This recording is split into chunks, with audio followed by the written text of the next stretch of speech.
നമസ്കാരം, എല്ലാ കൂട്ടുകാർക്കും എൻ്റെ യൂട്യൂബ് ചാനലിലേക്ക് സ്വാഗതം. ഇന്ന് നമ്മൾ തയ്യാറാക്കാൻ പോകുന്ന തക്കാളിക്കറിയാണ്. വളരെ എളുപ്പത്തിൽ നമ്മൾ ഇതുവരെ ചെയ്തിട്ടില്ലാത്തൊരു പ്രത്യേക രീതിയിലാണ് തക്കാളി കറി തയ്യാറാക്കാൻ പോകുന്നത്. 3 ചെറിയ തക്കാളിയാണ് എടുത്തേക്ക്. ഇതേപോലെ രണ്ടായിട്ട് മുറിച്ചിട്ടുണ്ട്. ഇത് നമ്മൾ ഒരു മിക്സിയുടെ ജാറിലേക്ക് ഇട്ട് കൊടുക്കാം. ഇത് നന്നായിട്ടൊന്ന് പേസ്റ്റായിട്ട് അരച്ചെടുത്തുകൊണ്ട് വരാം. തക്കാളി എല്ലാം നന്നായിട്ട് അടിച്ചെടുത്ത് വെച്ചിട്ടുണ്ട്. ഒരു 10-20 ചുവന്നുള്ളി വട്ട വരിഞ്ഞെടുത്താണ്, ഒരു എരിവുള്ള പച്ചമുളക്. ഇനി നമുക്ക് കറി തയ്യാറാക്കാം. അതിന് വേണ്ടിയിട്ട് പാൻ അടുപ്പത്ത് വെച്ചിട്ടുണ്ട്. പാൻ നന്നായി ചൂടായി വന്നിട്ടുണ്ട്. അതിലേക്ക് കുറച്ച് വെളിച്ചെണ്ണ ഒഴിച്ച് കൊടുക്കാം. വെളിച്ചെണ്ണയിൽ തന്നെ വേണം നമ്മൾ ഈ കറി തയ്യാറാക്കാൻ. എണ്ണ ചൂടായി വരുമ്പോൾ അതിലേക്ക് ഒരു 1/4 ടീസ്പൂൺ ഉലുവ, 1/4 ടീസ്പൂൺ നല്ല ജീരകം എല്ലാം നന്നായി മൂത്ത് വന്നിട്ടുണ്ട്. അതിലേക്ക് 2 തണ്ട് കറിവേപ്പില,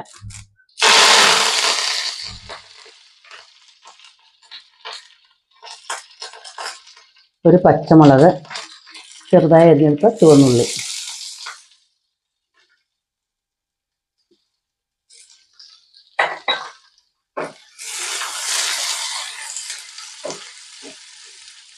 ഉള്ളി നന്നായിട്ടൊന്ന് വെന്ത് വന്നാൽ മതി. വാടി നന്നായിട്ട് മൊരിയേണ്ട കാര്യമില്ല, കളറ് മാറേണ്ട കാര്യമൊന്നുമില്ല. നന്നായിട്ടൊന്ന് ഉള്ളിയുടെ പച്ചക്കുത്തൊക്കെ മാറി ഒന്ന് വന്നാൽ മതി. അതുവരെ നമുക്കൊന്ന് ഇളക്കി കൊടുക്കാം.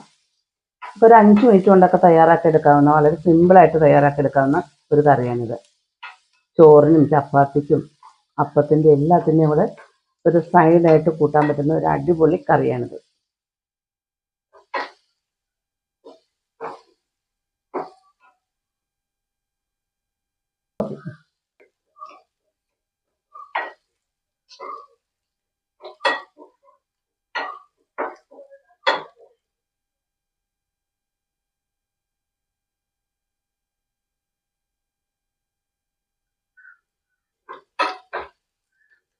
ഉള്ളിയെല്ലാം നന്നായിട്ട് വാടി വന്നിട്ട് അതിലേക്ക് 1 ടീസ്പൂൺ മുളക് പൊടി, എരിവുള്ളതും എരിവില്ലാത്തതും കൂടെ മിക്സ് ചെയ്ത പൊടിയാണ്. 1/2 ടീസ്പൂൺ മല്ലിപ്പൊടി, 1/4 ടീസ്പൂൺ മഞ്ഞൾപ്പൊടി, ഇതെല്ലാം കൂടെ ചേർത്ത് കൊടുക്കാം. ഈ ചേരുവ 3 കൂടെ ചേർത്ത് കൊടുക്കാം. അതൊന്ന് നന്നായിട്ട് വഴറ്റി കൊടുക്കാം.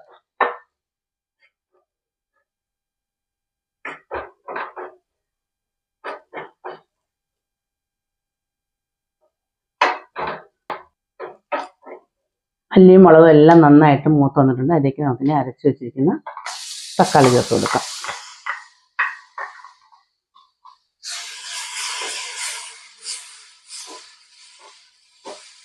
തക്കാളിയും കൂടെ ചേർത്ത് നന്നായിട്ട് വഴറ്റിയെടുക്കുക. മിക്സിയുടെ ജാറ് കഴുകി ലേശം വെള്ളം ചേർത്ത് കൊടുക്കാം.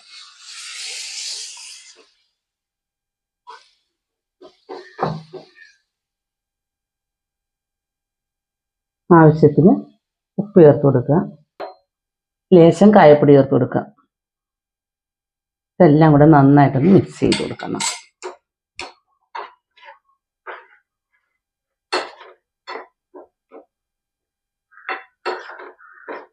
തക്കാളിയൊക്കെ ഒന്ന് നന്നായിട്ട് വെന്ത് എണ്ണയൊക്കെ ഒന്ന് തെളിഞ്ഞു വരട്ടെ.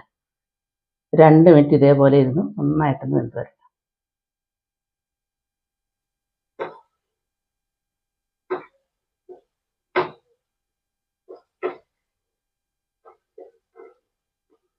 തക്കാളിയൊക്കെ നന്നായിട്ട് വെന്ത് വരുന്നവരെ നമ്മൾ ഇതേപോലെ ഒന്ന് വഴറ്റി കൊടുത്തുകൊണ്ടിരിക്കുക.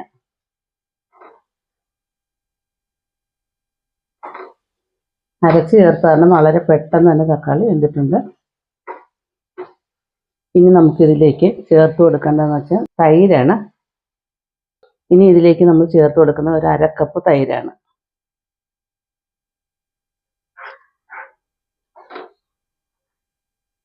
തൈര് ചേർത്ത് കഴിഞ്ഞാൽ അധികം ചൂടാവേണ്ട കാര്യമില്ല.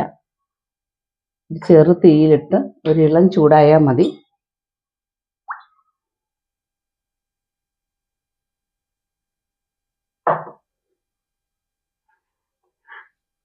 ഈ സമയത്ത് നമ്മൾ ഉപ്പൊക്കെ ഒന്ന് ചെക്ക് ചെയ്യുക.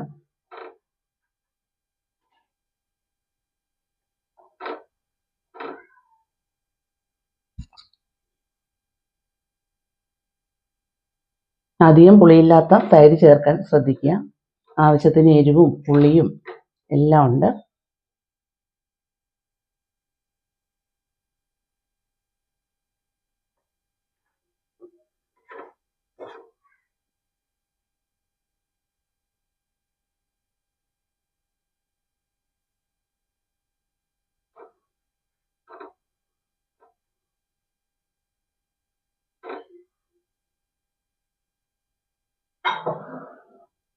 നന്നായി ചൂടായി വന്നിട്ടുണ്ട്.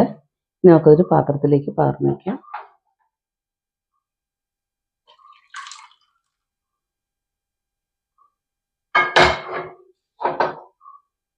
ഇനി നമുക്കൊരു വറക്കൂട്ടുകൂടെ തയ്യാറാക്കണം. പാൻ ചൂടായി വന്നിട്ടുണ്ട്. അതിലേക്ക് ലേശം വെളിച്ചെണ്ണ ഒഴിച്ച് കൊടുക്കുക. എണ്ണ നന്നായി ചൂടായി വരുമ്പോൾ അതിലേക്ക് കടുക് ഇട്ട് കൊടുക്കുക.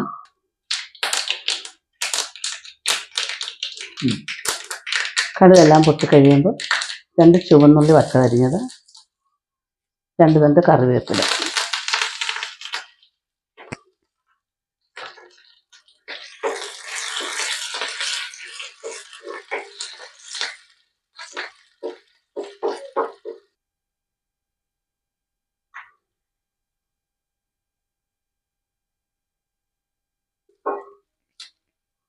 മറയെല്ലാം നന്നായിട്ട് മൂത്ത് വന്നിട്ടുണ്ട്. നമുക്ക് കറിയിലേക്ക് ചേർത്ത് കൊടുക്കാം.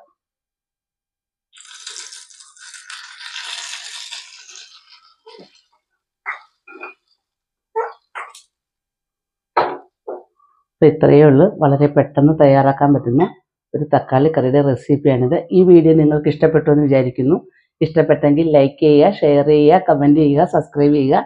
വീഡിയോ ഇഷ്ടപ്പെടുകയാണെങ്കിൽ ഫ്രണ്ട്സിനും ഫാമിലിക്കൊക്കെ ഒന്ന് ഷെയർ ചെയ്ത് കൊടുക്കുക. ഇനിയും നല്ല നല്ല വീഡിയോയുമായി നമുക്ക് കാണാം. Thank you.